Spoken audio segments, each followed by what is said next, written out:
सोलापूर जिल्ह्यातील मोहोळ तालुक्याला अवकाळी पाऊस आणि गारपिटीनं अक्षरशः झोडपलंय. अवकाळी आणि गारपिटीमुळे पापरी गावातील बेदाण्याचं मोठं नुकसान झालं. जोरदार वादळी वाऱ्यामुळे अनेक झाडं जमीनदोस्त झाली आहेत. तर कोकणातही निसर्गाचा कोप पाहायला मिळाला. रत्नागिरी, सिंधुदुर्ग, चिपळूण आणि रायगडमध्ये मुसळधार पाऊस झालाय. लांजा तालुक्याला अवकाळी पावसानं अक्षरशः झोडपून काढलं.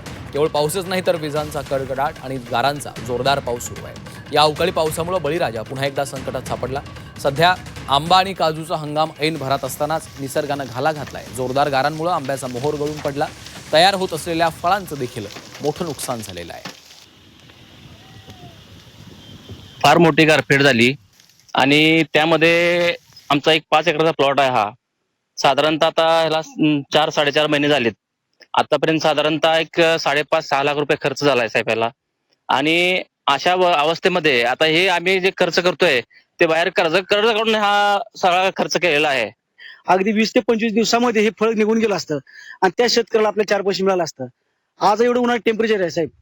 शेतकऱ्यांना स्वतः मुलाला कधी डोक्यावर ऊन लागतं म्हणून स्वतः कॅप किंवा टोपी घातली नसेल, पण तुम्ही पाहता ह्या फळावरती नुकसान होणे, डॅमेज होणे, आपलं फळ चांगल्या किमतीनं बाजारात विकलं जावं म्हणून आज पूर्ण ह्या बागेवरती पूर्ण सिनेट झाकलं गेलेलं आहे.